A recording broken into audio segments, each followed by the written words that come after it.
दादा तुम्ही सगळीकडे चेक केलत ना? कुठेच नाहीये का तो? हा मॅडम, सर्वकडे चेक केलंय, कुठेच नाही. तरी पण मी ग्राउंड मध्ये बघतोय. राधिका ताई काय झालं? भक्ती मॅडम, अथर्व घरी नाही आला हो. काय? हो ना, नेहा बस मध्ये उतरली पण अथर्व नव्हताच बस मध्ये. शक्यच नाही, तो स्कूल बसच्या रांगेत होता, मी स्वतः त्याला पाहिलंय. अहो पण नव्हता ना बस मध्ये तो. असं कसं होईल? एक मिनिट थांबा, मी विचारते. एकच मिनिट थांबा. हॅलो कृष्णा दादा, हा पटकन वर या. हो अर्जंट आहे, या.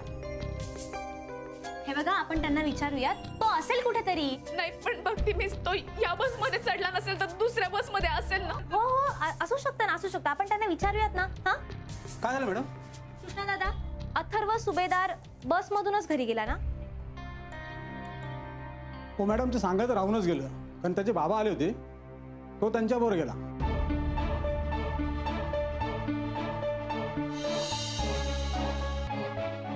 असं कसं सोडलं तुम्ही त्याला? मला सांगायला तरी हवं होतं. नाही मॅडम, मी अथर्वला विचारलं की बाबा का तुझे, तो हो बोलला, म्हणून मी त्याला पाठवून दिलं त्यांच्याबरोबर. गुरुनाथ शाळेत?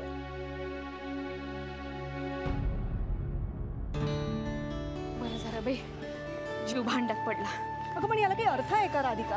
हा, त्यांनी कळवायला नको तो घेऊन जातोय अथर्वला तर? अगं सकाळीच ते म्हणत होते ना मी शाळेत सोडतो म्हणून, तेव्हा पण नाही पाठवलं त्याला, म्हणून घेऊन गेले असतील ना. अगं पण त्यांनी एक फोन करून कळवायला नको होतं का? इथे आपला जीव टांगणीला लागलाय. हा हो, पण त्यांना वाटलं असेल का मी भेटू देणार नाही म्हणून. अगं पण त्याची जबाबदारी नाही का की त्यांनी आपल्याला फोन करून कळवायला हवं? अगं आणून सोडतील ते काही नाही. तू आत्ता त्याला फोन कर आणि त्याला विचारतो कुठे.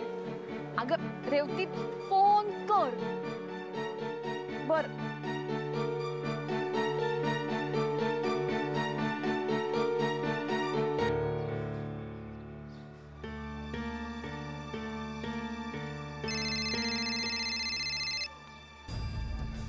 राधिकाचा फोन.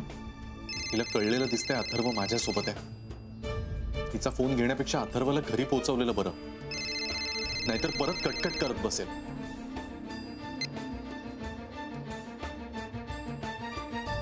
यांनी तर फोन कट केला. फोन कट केला? फोन करून त्याला विचारतो कुठे, आपण जाता जाता अथर्वला घेऊन जाऊ आपल्या बरोबर. परत फोन कर त्याला. नो यार Isha, trust me, coral is the colour for you. ऐक माझं, तुझ्या स्किनला खूप छान जाईल तो. शना, अगं अथर्व.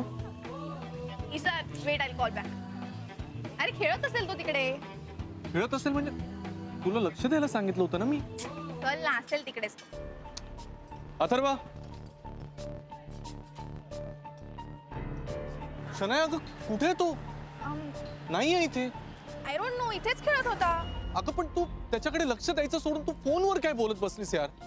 हे तू मला ओरडू नको हा. एक तर उगाच आणलंस त्याला तू इथे, त्याच्यामुळे आपल्या लंचला लेट होतं या. अगं इथे माझा मुलगा नाही सापडते, तुला लंचची काय पडली आहे शनाया? इथे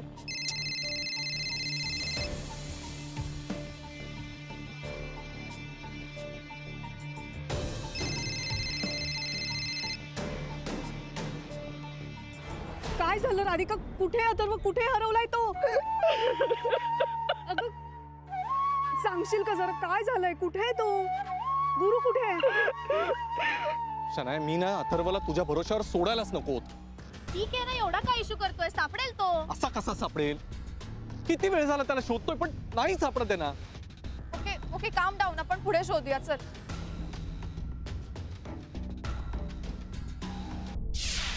हे बघ, रडू नकोस. हे बघ, पार्क मध्ये हरवलाय ना तो, पार्क मध्ये सापडेल. हा, रडू नको. आपण रिक्षा बघूया आधी. रिक्षा बघ जरा. हे बघ, हे बघ, रिक्षा. रिक्षा.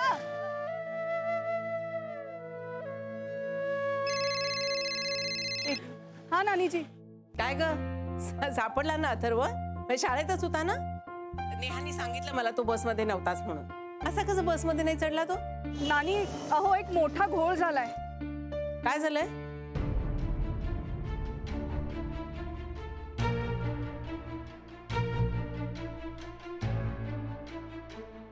काय? असा कसा बेजबाबदार माणूस आहे हा? बाप आहे का कोण आहे? आणि राधिकाला कळवायला नको का ग? नानी शांत व्हा आधी तुम्ही. हे बघा, जसं घडतंय तसं मी तुम्हाला कळवत राहीन हां. आणि नानाजींना एकदम सांगू नका, त्यांना धक्का बसेल. नाही सांगत त्यांना. मला कळवत राहा पण काय होतंय ते. हो मी कळवते. हो. का रे बाबा असा माझ्या राधिकाच्या मागे लागलास? काय गोड मारलंय तिने तुझं? थांब, आता ना अथर्व सापडेपर्यंत तुझ्यासमोर दिवाच नाही लावणार आहे मी. रिक्षा हा, पार्थ, चला.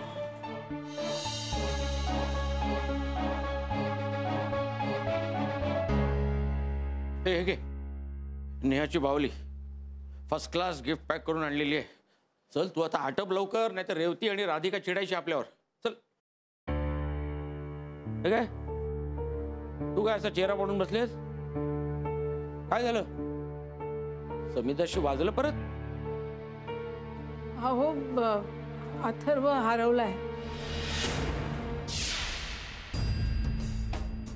अथर्व, इकडे इकडे. तुम्ही एका लहान मुलाला पाहिलं का? असा शाळेच्या युनिफॉर्म मध्ये होता, तुमच्यासारखा टाय होता, इथे इथे खेळत होता. नाही. अरे असा नाही का, छोटासा होता, ब्लू कलरच्या कारशी खेळत होता बघ. नाही. काका तुमच्या मोबाईलात त्याचा फोटो आहे का? फोटो? नाही. ठीक आहे, खेळा तुम्ही. थँक्यू.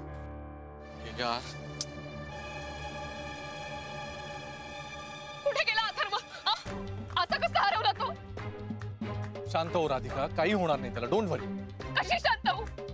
तुम्ही काहून लक्ष दिलं नाही त्याच्याकडे? अगं आपण बघूया ना, इथेच असेल तो कुठेतरी. इथेच असेल. हा, इथेच असेल तर मग दिसत काहून नाही तो मला? कुठे तो? तेच तर कळत नाहीये. आता गाडी गाडी इथे खेळत होता आणि 2 मिनिटात गायब झाला माझ्या नजरेसमोर. अथर्वला कोणी पळवून तर दिलं नसेल ना? नाही राधिका, असं काही होणार नाहीये. तू नको काळजी करूस, तो सापडेल आपल्याला. पण गुरुनाथ, असं झालंच कसं? तुमचं लक्ष कुठे होतं? अहो तुम्ही जरा शांतपणे ऐकून घ्या. मी इथे त्याच्या समोर बसलो होतो, माझ्या समोर खेळत होता तो. मला म्हणाला आईस्क्रीम पाहिजे बाबा, म्हणून 2 मिनिटं मी आईस्क्रीम आणायला गेलो आणि तो गायब झाला. हे काही कारण झालं का? आणि आईस्क्रीम आणायला जाताना त्याला का नाही घेऊन गेलं? त्याला का सोडलं एकटं इथे? कारण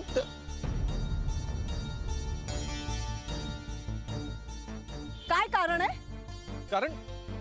कारण आईस्क्रीमचं दुकान 2 मिनिटांवर होतं. मी लगेच आलो आणि तो गायब झाला. आता मलाही लक्षात नाही आलं कुठे गेला. असं कसं करू शकता तुम्ही? हा, एक तर चोरून त्याला इथे घेऊन आला. आणायचंच होतं तर सांगून आणायचं ना. असं चोरट्यासारखं कशाला वागलात? रेवती, काही होणार नाही ना ग अथर्वला? काही नाही होणार, आपण आहोत ना. रडू नकोस. बघताय ना तिला किती त्रास होतोय ते. साधी जबाबदारी तुम्हाला झेपत नाही ना, नवऱ्याची ना वडिलांची. का हिच्या नादी लागून त्यालाही विसरलात तुम्ही? माझ्याबद्दल बोलायची काहीच गरज नाही. हा, त्याला अक्कल नाहीये. इथे खेळत होता तर इथेच खेळायचं ना. मी जरा काय फोनवर बोलायला गेले, गायब झाला मॉन्स्टर. माझ्या पोराला काही बोलशील ना, तंगड तोडून ठेवीन. तू कळलं ना? गप्प बस. तू प्लीज शांत हो ना. अच्छा, म्हणजे तुझं दुर्लक्ष झालं म्हणून तो गायब झाला? नाही, मी काही नाही केलं. गॅरी बघ ना तू. एक मिनिट, तुम्ही प्लीज जरा शांत व्हा आणि ऐका माझं. हे बघा, आम्ही त्याला शोधतो आणि तुम्ही पण शोधा. प्लीज काळजी करू नको. शनाया चल. माझ्या पोराला काही झालं ना, सोडणार नाही मी तुला. कळलं ना?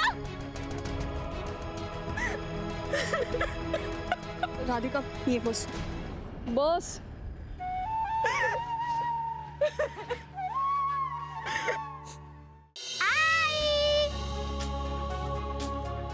अथर्व, शन्यानी माझा संसार मोडला, मी काहीच बोलले नाही. पण आता तर ही माझ्या पोराला, अथर्वला त्रास देऊन राहिली. नाही, आता सोडणार नाही मी. तिला 14 रत्न दाखवल्याशिवाय गप्प बसणार नाही ही राधिका.